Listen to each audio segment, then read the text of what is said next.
Eu sou a Carol Triguis. Eu sou a Pri Carvalho. E esse é o Tal do Ator.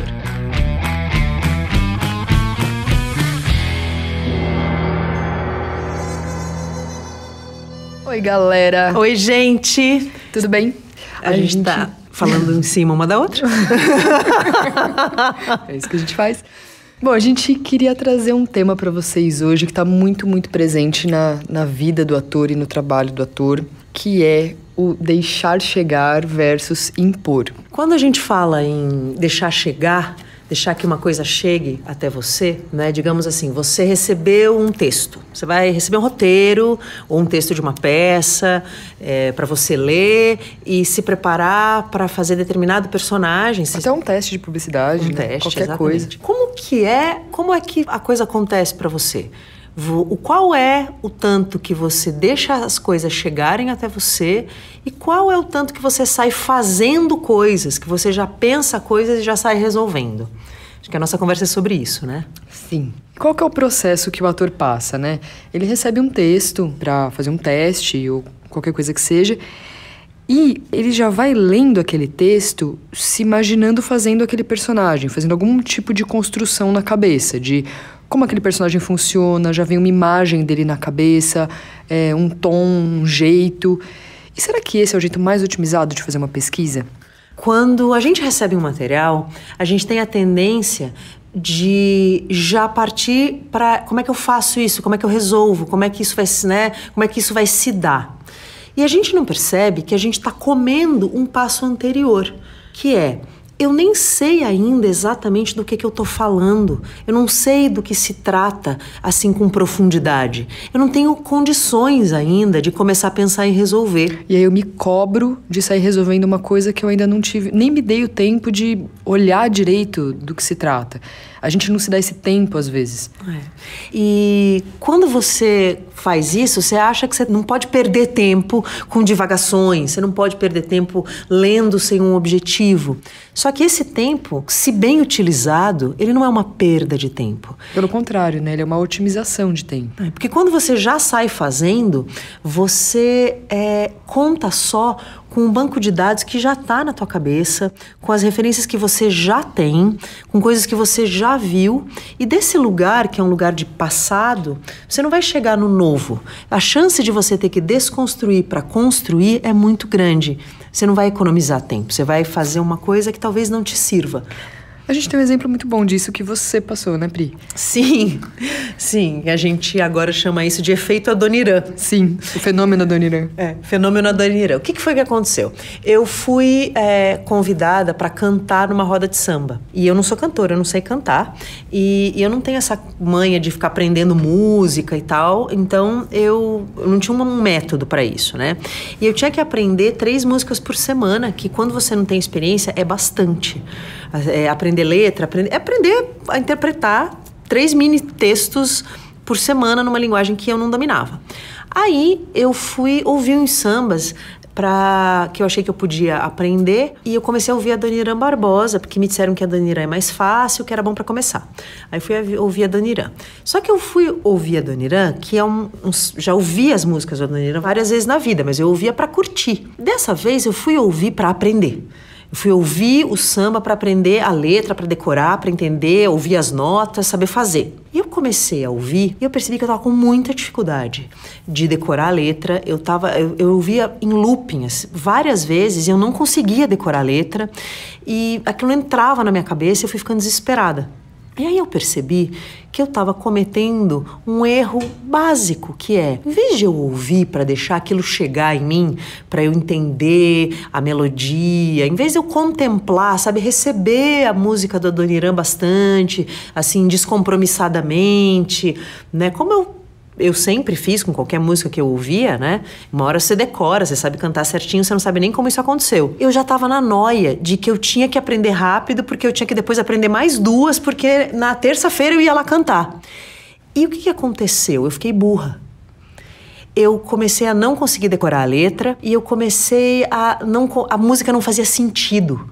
Eu não conseguia, não estava aberta o suficiente para entender aquela história, aquele clima. Ou seja, eu estava tão proativa, eu queria tanto resolver, que eu tinha comido o passo de deixar a música chegar em mim.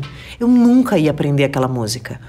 Eu ia ser, no máximo, um robô que conseguiu decorar palavras, mas a música, ela não ia chegar enquanto eu não abrisse mão dessa postura de isso tem que ficar pronto, isso tem que ficar pronto. Nossa, essa história é maravilhosa, porque ela ilustra exatamente o assunto desse episódio, que a gente queria muito compartilhar, porque a gente vê os atores comendo esse primeiro passo, como a Pri falou, esse passo do deixar chegar, e aí ele vai pro texto já querendo fazer.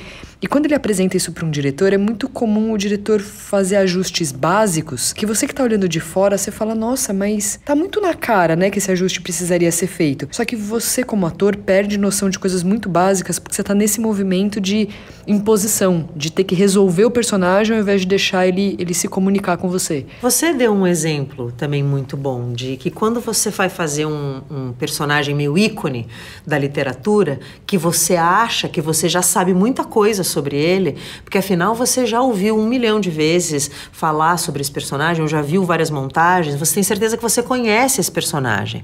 Aí, sim, é que você come esse passo, né? Conta a história. Foi assim, a gente estava montando uma peça que era baseado na Gaivota, do Tchekov, e a gente foi pegar o texto para estudar, eu e a Pri. E aí, é aquele texto que você já leu 1 milhão de vezes, né? Você já estudou ele na faculdade, você já viu montagem, você já viu o filme, você já viu tudo. E aí você vai pegar aquele texto para olhar para ele de novo. É muito comum que nesse momento aconteça o seguinte movimento. Bom, qual vai ser a minha leitura desse texto? Isso. E aí você se fecha e a sua cabeça fica cheia de memórias, né? De tudo que você já estudou disso, de tudo que já te falaram sobre isso, de tudo que você já pensou sobre. E tudo isso são barreiras para o texto que está ali na sua frente do jeitinho que o Tchekov escreveu. E que agora é o seu momento de descobrir ele. Mas tem essas barreiras das memórias e tudo que você já ouviu falar e viu sobre. E a vontade de fazer uma coisa diferente. Você não quer fazer uma coisa que todo mundo já fez. Se eu vou montar a Gaivota, eu tenho que fazer uma coisa diferente. Nada contra, você pode fazer a sua leitura, mas para fazer a sua leitura, você vai ter que primeiro fazer uma leitura. Sim, primeiro você vai ter que descobrir o que o Tchekov quis falar ali, para eu poder, a partir disso, ver o que eu quero falar aqui, né? Mas o texto já está escrito, o Tchekov já fez esse trabalho. Então, a gente foi lá estudar, né, o texto do Tchekov, a Gaivota, e a Pri foi ler e eu fui ler para depois a gente se encontrar para bater, né? Para entender o que cada uma viu ali. E aí, nesse dia, eu fui lá para Rua Augusta, sentei numa padoca, botei o texto assim e comecei a ler e tal. E eu tava com mais foco na Nina, que é uma das personagens do texto. E eu comecei a querer entender a Nina, querer deixar a Nina chegar, né? Olhar aquilo ali, olhar como é que ela... Por que ela tá falando isso, né? Que frases são essas? Por que ela usa essa palavra, né? O Tchekov botou essa palavra na boca dela, esse jeito de falar. Ela se relaciona dessa maneira, com essas pessoas. Essa cena aqui, ela não participou, dessa daqui ela participou, e como foi e tal. Começar a ler, né? Começar a ler o texto. Eu tô lá e de repente a Nina começa a se fazer na minha cabeça. Tô entendendo essa menina, tô começando a entender o jeito dela, tô começando a entender, né? Começa até a vir uma imagem na cabeça. Você começa a ver, né, o jeitinho que ela funciona, as expectativas que ela tem nas relações, na vida, o que ela tá perseguindo, quais são os objetivos dela. Você começa a se ligar nela. E aí eu tô nesse movimento, né? Tô me sentindo muito aberta fazendo essa leitura. E aí quando eu olho pra frente, tem uma menina, lá na padoca mesmo, né? Tinha um monte de gente. E tinha uma menina que era a manifestação da Nina.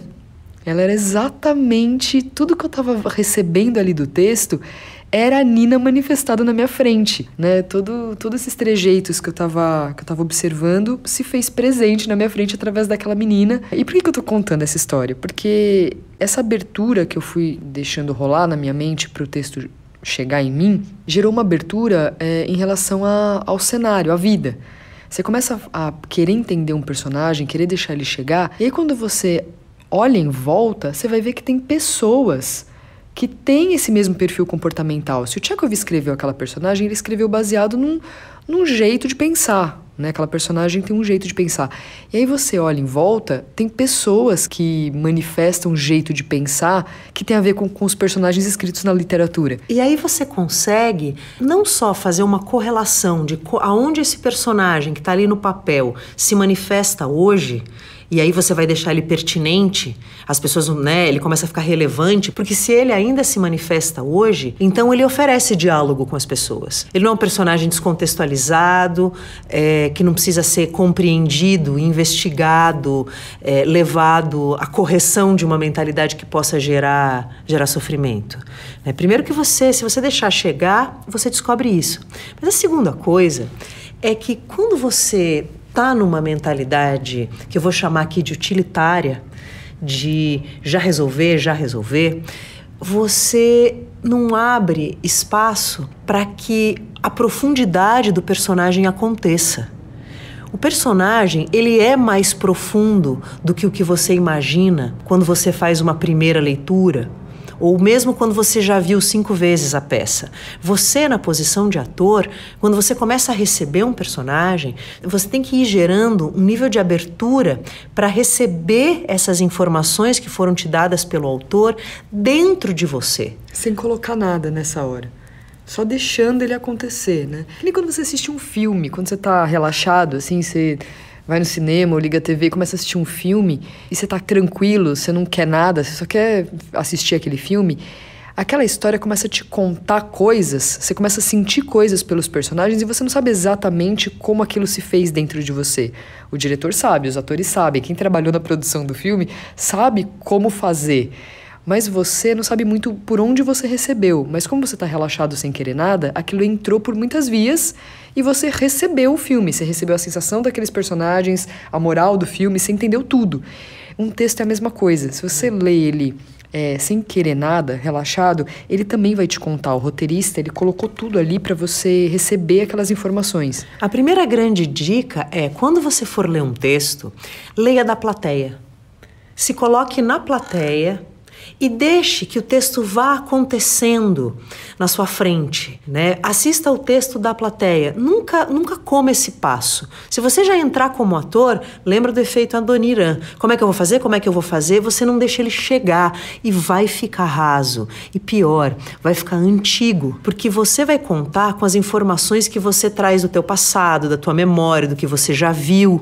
Sendo que se você zera, fala, beleza, eu vou deixar que isso aqui chegue, você começa a ter a possibilidade de que uma coisa nova se dê. É engraçado porque parece que nessa postura, que é uma postura de pesquisa, efetivamente de observar, querer conhecer, fazer perguntas, de abrir uma parabólica e ir captando informações, né? Nessa postura, você consegue ser mais rápido, mais profundo e mais original, e é onde você faz menos esforço. Você topa receber tudo que o material tem para te dar. Numa postura proativa, você recebe muito pouco do material e já se fecha na sua cabeça aonde já tem o que você já conhece, o que você já viu. O novo não está ali, no teu ambiente mental fechado. Sim, que legal isso. E para fazer isso, a postura que você precisa estar para fazer isso é só uma postura de prontidão.